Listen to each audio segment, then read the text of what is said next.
4, 3, 2, 1. Hello, Capital Go-Go fans. Welcome to the third season of the Capital City Go-Go Basketball Chat Podcast. It's hard to believe that I've been doing this for 3 years. We're growing. We started out as a audio podcast. We've grown to a YouTube channel, and we also have online a newsletter, Capital City Go Insight. So if you want to check out the YouTube channel, just check in Capital City Go Basketball Chat Podcast. And for the Substack, that'll give you the G2 Insight newsletter. That's the written version of what we do on the podcast. You type in Substack, Sam Pearson, G2 Insight. And now with regard to our branching out still, now we have a YouTube channel, and the YouTube channel is Capital City Go G2. Type that into YouTube. And so you've got 3 ways now in order to watch the podcast, get some interviews that we're going to be doing now that I'm really looking forward to.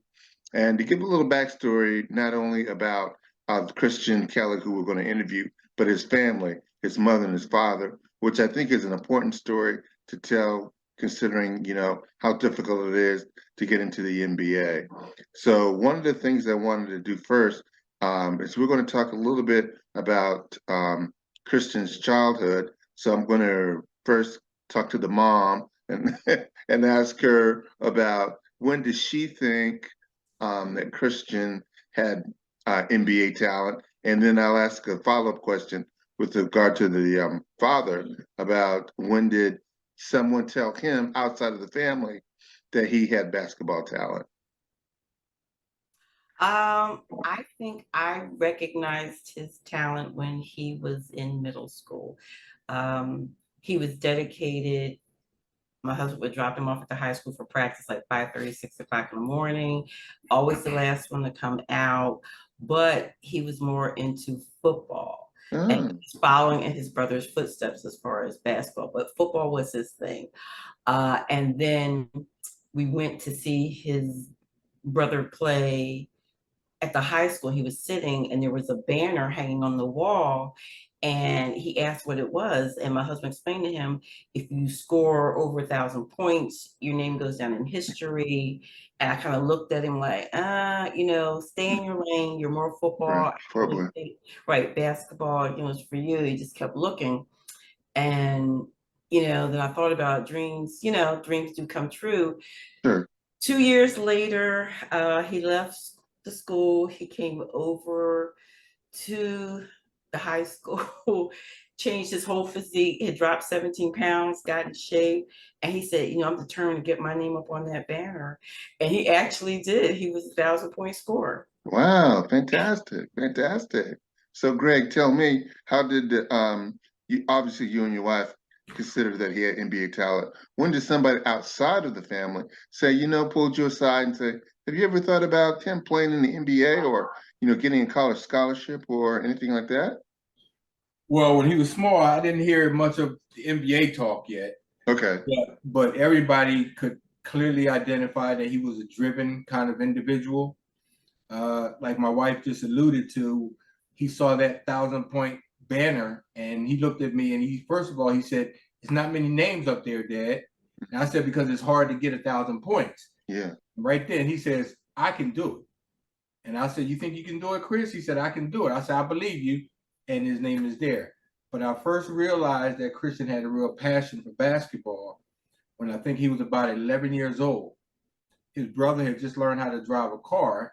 Mm-hmm. And I had given him the keys to my car, and the two of them went up to the court to play. About 30 minutes go past, and they come back in the house, and Christian is crying uncontrollably. I thought something had happened. He got into a little scrap or something. Yep, exactly. And I asked Christian why he was crying. He said, because I didn't want to leave the court yet. Wow. He wasn't done playing. So I said, "You want to go back up there?" He said, "Yeah, Daddy, take me back up to the court." We went back up to the court, and we stayed there until it was dark, until he was done. Wow. Then I knew he had a real passion for it. Yeah. That's fantastic. One of the things I was telling your wife, Tanya, that I wanted to do this interview for a very long time, but I wanted to pick the right time to do it.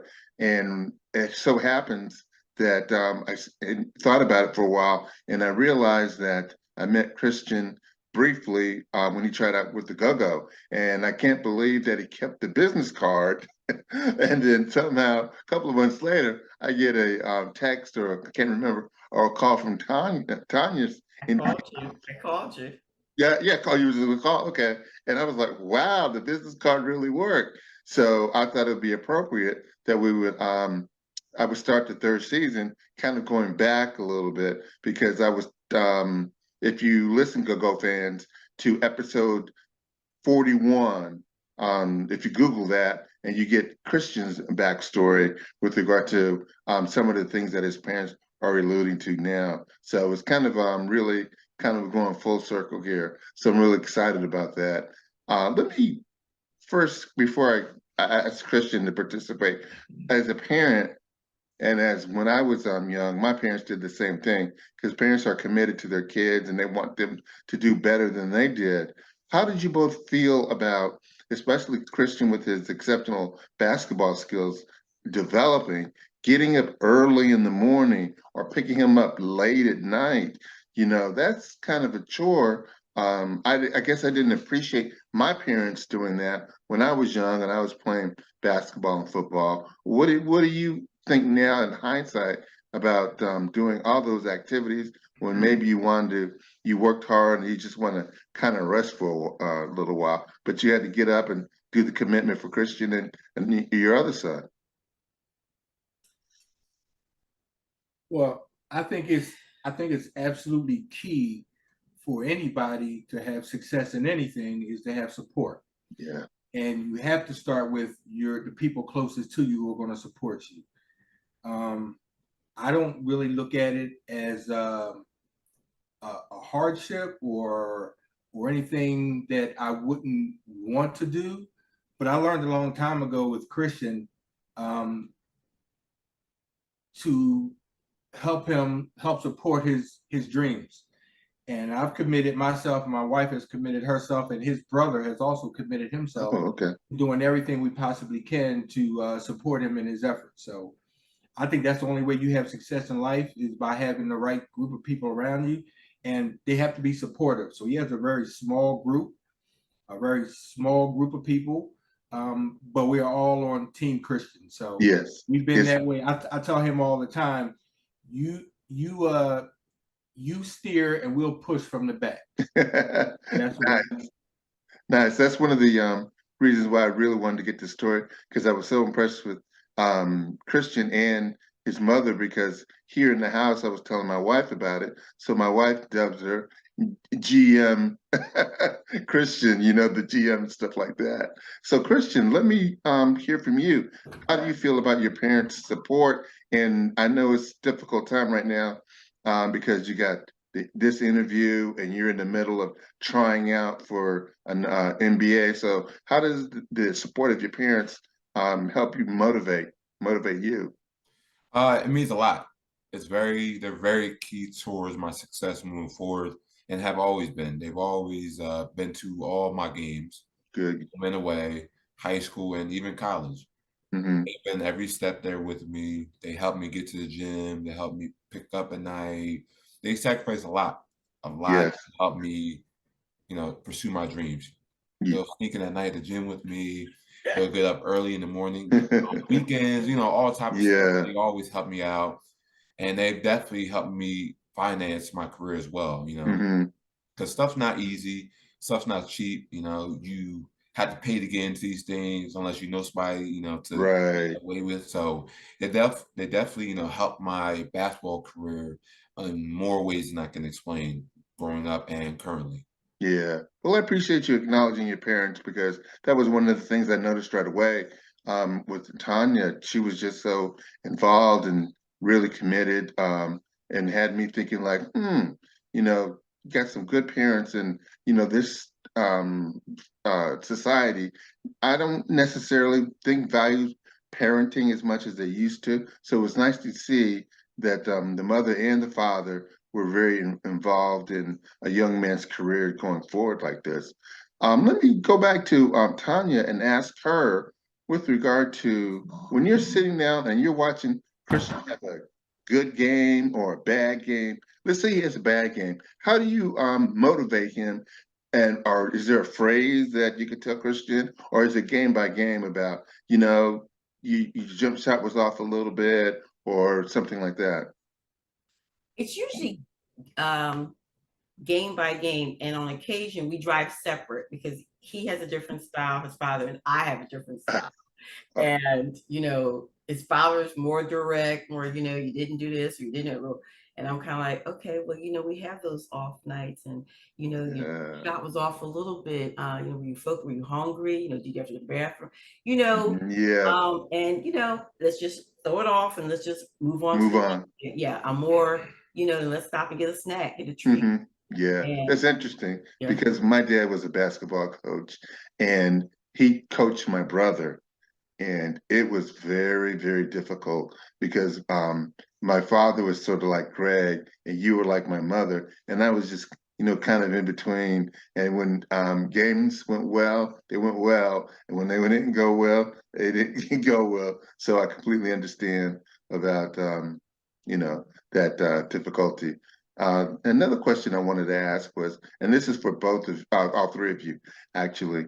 And one of the things that I want to do on the podcast is, and one of the reasons why I picked the G League is because I want to tell the story of people. It doesn't necessarily matter if you are a basketball player or gymnastic. I want to tell stories about people's journeys.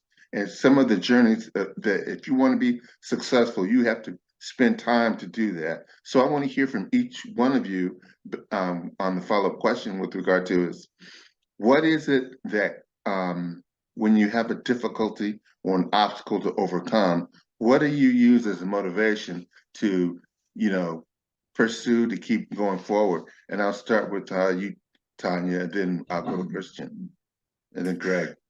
I usually follow the season. I usually look at when the tryouts are coming. Yeah, exactly. Check the rosters. I look at who's returning player, who has rights, how many guards they have. I months ahead, and he's usually like, "Oh, well, it's kind of early." I'm like, I'm trying to get all my ducks in a row, so I know which team, which direction to go, and then I start grinding. I keep I write papers. So okay, this person's here, this person's there. Where would Christian fit in? How would he fit in? And then I look at my husband, say, okay, well, we need to start putting some money away so we can start traveling. Right. What about you, Christian? I'm sorry. Were you finished, Tanya? Yeah. Okay. And we work as a team. We really do. Yeah, it comes across very well. Absolutely. What about you, Christian? If you have a bad game or you feel you have an injury, what do you use to motivate yourself to go forward? I think a couple things. The support system, because you rather have somebody to be honest with you on both sides.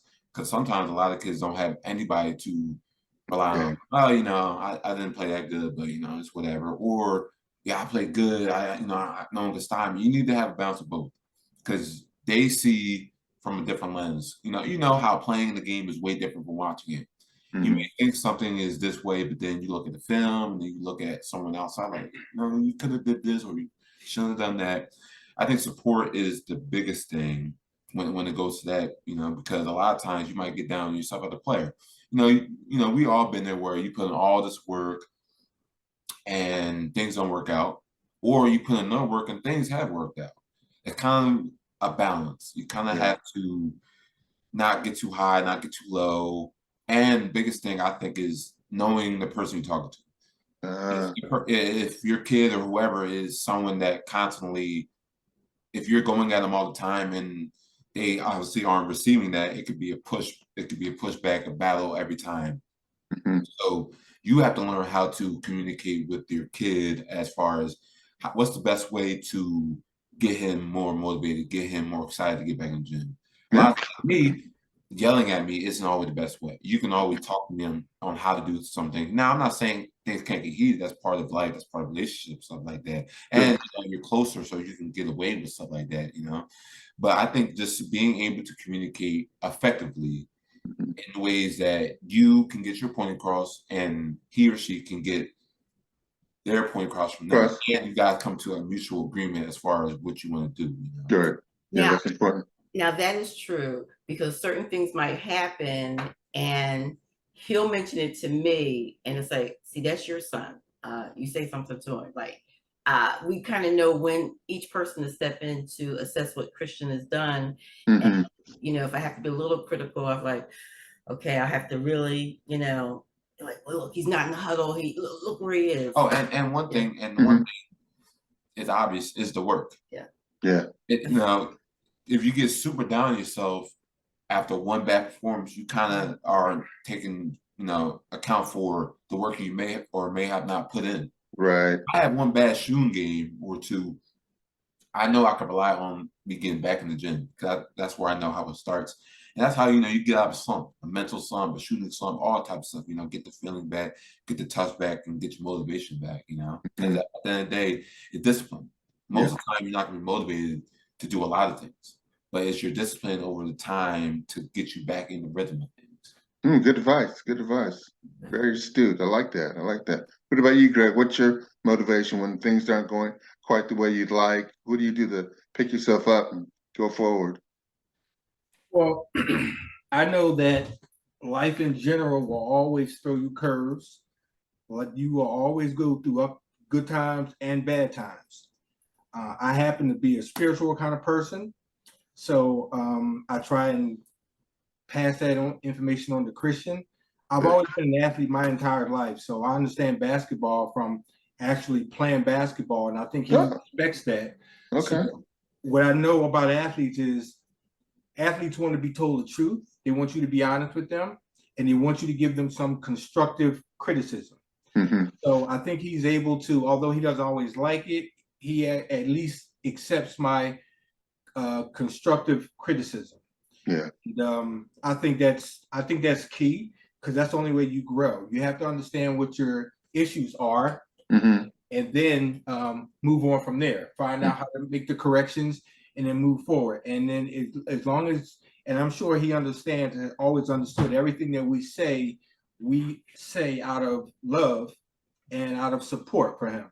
So, given the fact that he's going to have slumps, he's going to have days that he may not get along with a particular coach or teammate or whatever. It's a process that he has to follow through. So I think he's willing, he's mature enough as a young man and as an athlete to accept all those things and move forward. That's why he's at the position he's at right now. Yeah. Well, that's sage advice because one of the things, because I'm getting a little bit older, I won't say my age, but what I find is that the young people now don't take as much criticism, or they can't handle criticism well. They take it personally. And one of the things that, and each one of you have kind of touched on that in different ways, is, you know, it's got to be constructive. You know, if you're yelling at somebody, nobody's going to do that. But the person on the receiving end, you know, who you think you're trying to improve, they need to be a little bit more open to hearing honesty about how to improve or what you need to work on. So you've all touched on a very important subject, I think, going forward. As I said earlier, about these podcasts are not just about basketball, but it is about life in general and some of the things you have to overcome to get a successful career or whatever motivates you going forward. So I really appreciate each of your analysis with regard to that. One of the things I want to kind of shift toward is mom here with regard to, as I said, we call her here NBA mom or NBA agent. So to give a little backstory with regard to Tanya and how I've developed a relationship with this family is I had a business card that I gave to Christian to, you know, come on the podcast. I had 30 business cards made up, and of those 30, I had 5 people that were really interested in doing the podcast, and Christian was one. So when I eventually ended up with 4. So Christian is one of the original people on this podcast. And as I interviewed him and we were finishing up the interview, your mother, Christian, or Tanya, came across telling me stories, or at least a story about the G League draft, which I found fascinating because one of the things you see on TV is ESPN, everybody's dressed up and they've got the celebrities. But it was nice to hear Tanya's story about just regular folks like me and all the go-go people that listen to the podcast about what it was it like to wait by the phone or the computer. Could you give me a little background into the audience of what happened on draft night G League or the G League draft day? Yeah. See, again, I thought I knew basketball, but I didn't know any of that. Well, you know, when you're not a high profile athlete with a lot of following, or you didn't go to a good school, you kind of have to, in a way, dumb it down. You know, it's not like you said, guy dressed up, a whole family party, drinks on. So no, it's kind of laid back. You know, especially if you're not one of the main people that is in there, and you know you're not one of the main people, you kind of just have to sit by the phone. Literally, we were just in our living room, watching it live on our laptop. So what happened was there was a website and it was live basically, and it would say it had like 60 picks. You would see each person get picked or skipped or whatever. We watching it live, you know, slowly but surely. You know, as you're already nervous anyways, because you never know if it's going to work out, where you're going to go. You got, you know, 100 different things going through your mind at that time. You know, if everything was going in, Right. it didn't work. So we're just watching it live, you know, name my name, you know, and naturally you have all emotions. He got picked, him, or I thought I should look like I was going to go there. You know, you got all type of things, you know. Yeah. And I didn't get picked, and it was just like, all right, what now? And then a few minutes go by, and then we all disperse because we're all like, all right, we've been sitting for a few minutes, we don't know. I was wait by my phone. I went upstairs, and then my ex-agent called me, you know, hey, we're going to Utah. So, you know, we're all partying, celebrating, you know, all together, you know, crying, hugging. Wow. And then I get another call a few minutes later, hey, we're going to New York instead. And then boom. So we went from low to high, or even higher. So, Yeah. and the draft wasn't that long either. It wasn't like no hour thing, because it's obviously not like the NBA draft, you know, and there's no TV, no nothing. So it was only less than 30 minutes, all that. So you go from Wow. yeah, it wasn't that long. So that's why it was even more of a experience, because it was just Right. us. It was intimate. It was just 30 minutes, close family there, and then boom. So that's how it was. It really wasn't. Wow. Really wasn't nothing besides the last 10 minutes of it to talk about. Because You never really get that until I discussed it with your mom. I never knew that something that was so low key like that. So let me ask the parents, what did you think when you knew your son had made it? Well, the thing about it was, we saw the list, we saw the names, and his brother was here, and we all sat around and we're watching. They go through all the names, and it was over, and his name wasn't called, and he went upstairs, and his brother looked at me and said, "So what do we do now?" I said, "I don't know." I said, I don't honestly know. I said, "I don't know." Then Christian said his ex-agent called him and said, "You're going to Utah." We hugged, we cried, we got emotional. I jumped in the car. I went out. I had to buy toiletries, undershirts, because they were like, you have 24, 48 hours. They'll reach out to you, they'll make arrangements. So I'll never forget, I'm up at Dollar Tree getting his favorite candy was Rips. And his brother's trying to get a ticket. He said, "Well, you know, I'll get a plane ticket. I'll go with him." We're like, "Great." Wow. And my husband said, "Stop. He's not going to Utah." I kept thinking, oh, wow, Gabrielle Union, Zaire Wade was on that team. Yeah. He said he's going to New York. I was like, the Knicks? Oh, Yeah. so also what kind of made it crazy, what's even more crazy, because we were unprepared in a way. We didn't really know. Yeah. Know. So like my ex-agent, I signed a G League contract like a day before, like hours before the deadline. And we didn't know. I was like, oh, I signed something. We didn't really know what it meant. Right. We didn't know I was gonna get put in the draft, because the draft was the next day. Like, Okay. it was really, like I was at the gym and he called and blew my phone up. I had my headphones on. Luckily, I had my headphones on. Yeah. I had my Bluetooth where I kept seeing him call. He's like, "You got something right now." Yeah. And I didn't know what he's talking about. I really didn't. And then I saw the video. I'm like, okay, cool. Boom. And then the next day, that happened. And we didn't know what was next. Because when they said, "Oh, you got 24 hours, you got to get ready," we like, oh, we didn't know.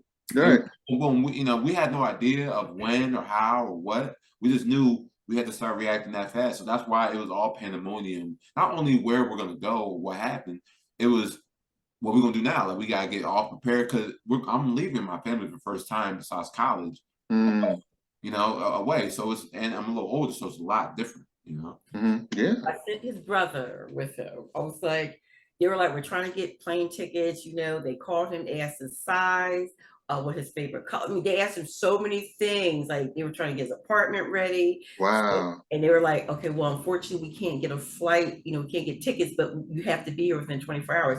Do you mind going on the train? So he was like, no. So his brother said, I'll go with him. So Yeah. my husband and I stayed, we packed mostly everything, we jumped in the car. So we said we drive to New York to meet him at the apartment. They had put him up in a hotel. His apartment wasn't ready yet. Oh. And they were like, okay, as soon as the carpeting's put down, everything's finished, we'll have someone move you in. So we went up there, we met them, we went out to dinner, and couldn't believe it was like, you're actually up here with the Knicks. Like Exactly. within That is- 24 hours, it seems so surreal. That's God fantastic. had blessed him. Yeah, that was nice. And I remember also you were telling me, Tanya, about your experience as a GM with one of the semi-pro leagues. Tell us a little bit about that. Okay, Wait. But we had to have his point of view. Wait, from they have his. Oh, okay. I'm sorry. And we kind of did it all, but Well, to be honest with you, on draft night, my heart was pounding out of my chest the entire time. With each team and each selection, I was just expecting his name to appear. We were actually all watching it in different areas.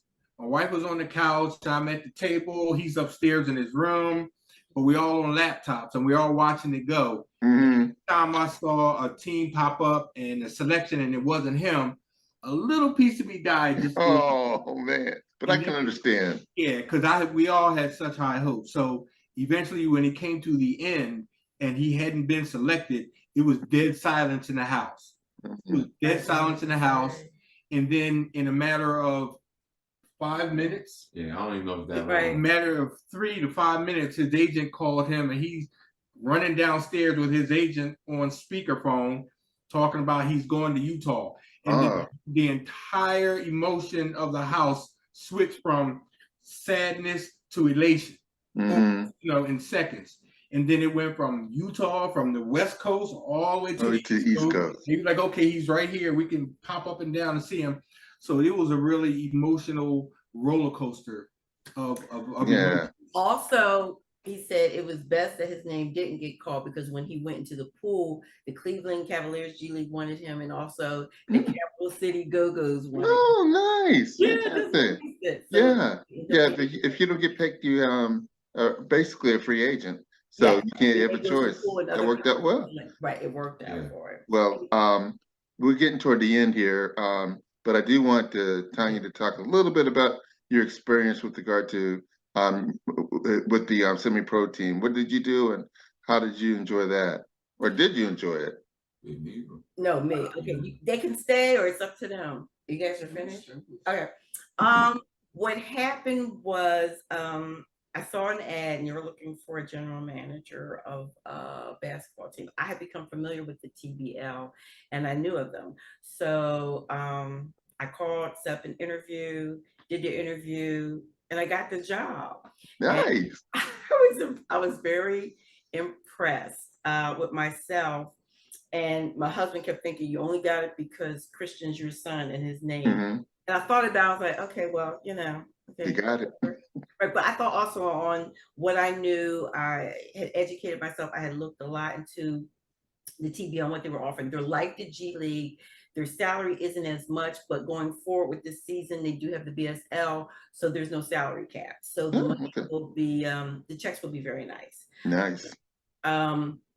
The hard part for me was I met with the CEO and the president, Dave Magley, and Daniel Santos and Billy Cunningham, who used to be with the Sixers, and I'm sorry, Billy Owens. Okay. Billy, yeah, right.